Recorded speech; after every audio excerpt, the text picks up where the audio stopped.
सनसनी। एलओसी से सटा एक गांव जहां मौत हर पल साथ चलती है।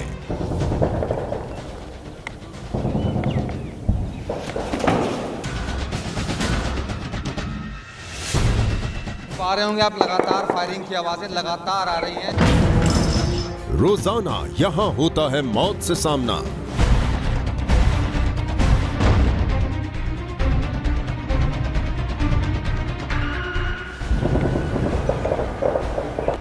काफ़ी बुरी हालत है यहाँ पे। जिस दिन से करीब 2016 से लगातार फायरिंग हो रही है यहाँ पे।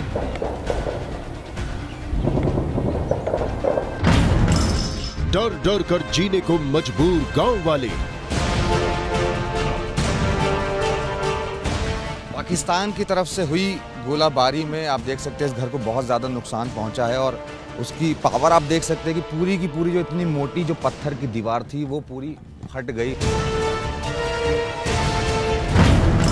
गांव में गूंजती गोलीबारी की आवाज।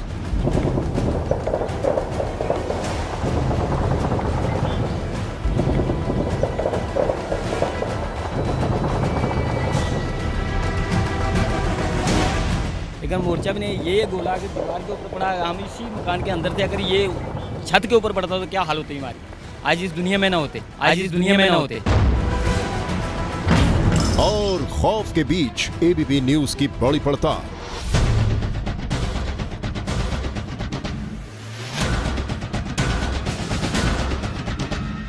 कैमरामैन इस वक्त मुझसे तकरीबन 100 मीटर दूर पेड़ के पीछे खड़े हुए हैं ताकि जो फायरिंग हो रही है वो उन तक ना पहुंचे, और मैं भी जो सामने स्कूल की दीवार है इससे बचकर खड़ा हुआ हूं। दहशत की आंखों देखी। कलाल गांव, नौशेरा सेक्टर, जम्मू कश्मीर। तकरीबन 900 लोगों की आबादी वाले कलाल गांव में हर वक्त लोग खौफ में जीते हैं। कलाल गांव के लोगों के सर पर हर वक्त मौत मंडराती रहती है, क्योंकि यहाँ रोज पाकिस्तान की तरफ से बम बरसाए जाते हैं। पाकिस्तान के कायर फौजी निहत्थे लोगों पर आए दिन अंधाधुंध फायरिंग करते हैं। मैं नौशेरा के कलाल गांव के अंदर मौजूद हूं और हैवी फायरिंग हो रही है। मेरे कैमरामैन इस वक्त मुझसे तकरीबन 100 मीटर दूर पेड़ के पीछे खड़े हुए हैं, मनोज कुमार, जो कि पेड़ की आड़ लिए हुए खड़े हैं ताकि जो फायरिंग हो रही है वो उन तक ना पहुंचे, और मैं भी जो सामने स्कूल की दीवार है इससे बचकर खड़ा हुआ हूं। पल पल मंडराते खतरे के बीच एबीपी न्यूज के संवाददाता मनोज वर्मा और कैमरामैन मनोज कुमार जब एलओसी के सबसे आखिरी गांव कलाल में पहुंचे तो उस वक्त भी वहां अचानक गोलीबारी शुरू हो गई।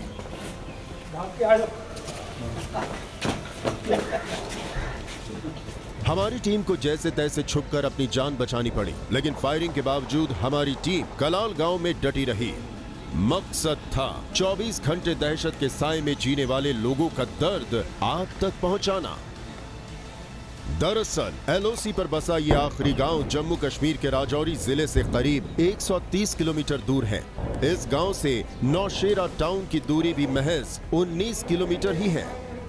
सरहद पर तनाव बढ़ने के बाद कलाल गांव में किसी भी वक्त फायरिंग शुरू हो जाती है। इस गांव के लोगों का हाल जानने पहुंची एबीपी न्यूज की टीम ने अभी लोगों से बातचीत शुरू ही की थी कि पाकिस्तान ने अपनी औकात दिखा दी।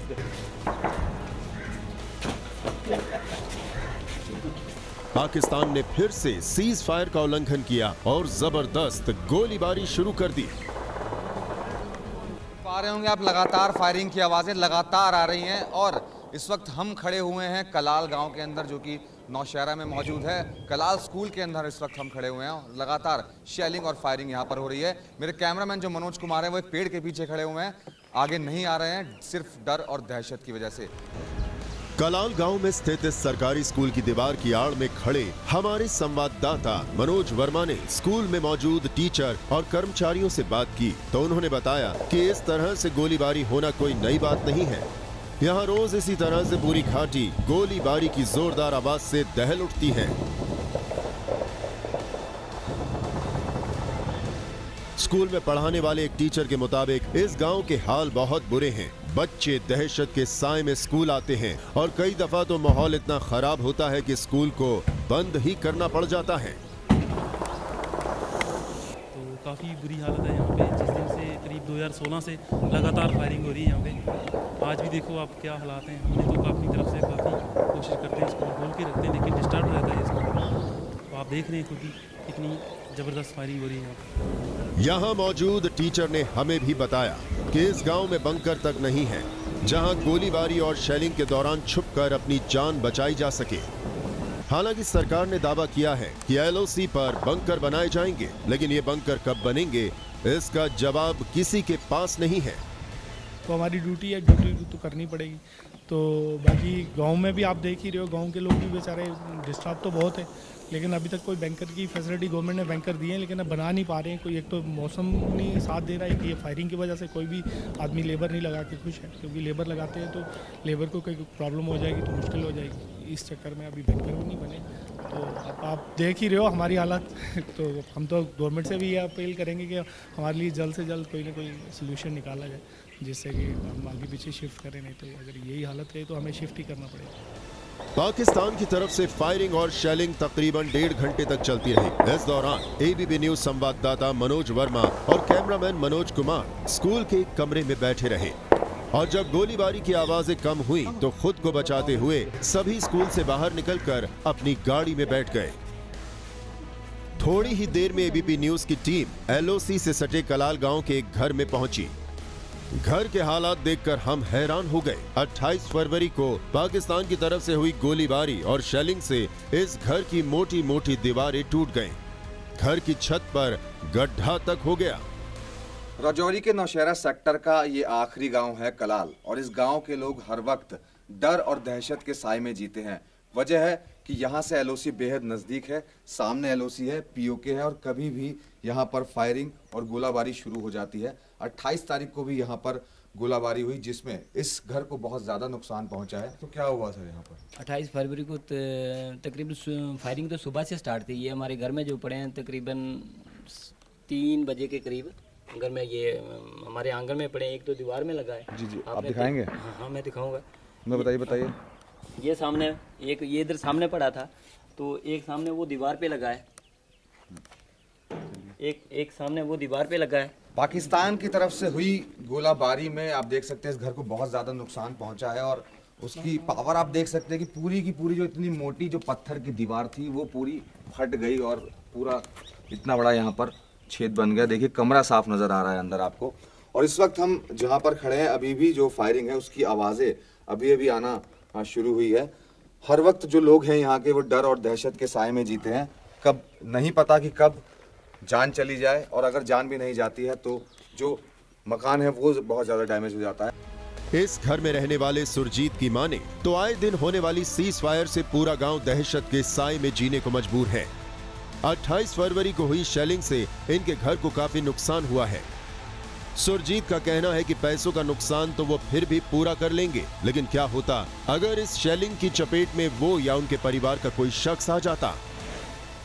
दिख तो हमारी हमेशा के लिए दिखती है। देख लो, आप देख रहे हैं फायर हमारे सर पे पड़ते हैं। पाकिस्तान का गोला जब भी देखो हमारे सर पे पड़ता है, इससे ज़्यादा हमारी दिक्कत और क्या बड़ी हो सकती है।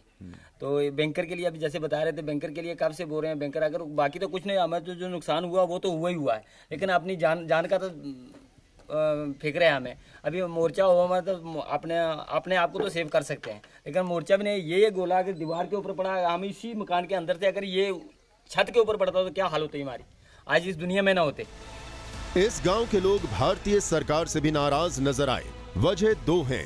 एक तो गोलीबारी और शेलिंग के वक्त यहाँ छिपने के लिए बंकर नहीं है, और दूसरा यहाँ लोगों का नुकसान होता है, उसकी भरपाई भी कोई करने वाला नहीं है। यहाँ के लोगों की माने तो एक तो यहाँ हर वक्त मौत सर पर मंडराती है, और दूसरा जिंदगी भर मेहनत करके बनाए घर भी पाकिस्तान की तरफ से हुई शेलिंग से बर्बाद हो जाते हैं। डर का साया है, इसमें रहना है, लेकिन अब हमारी आदत पड़ चुकी है।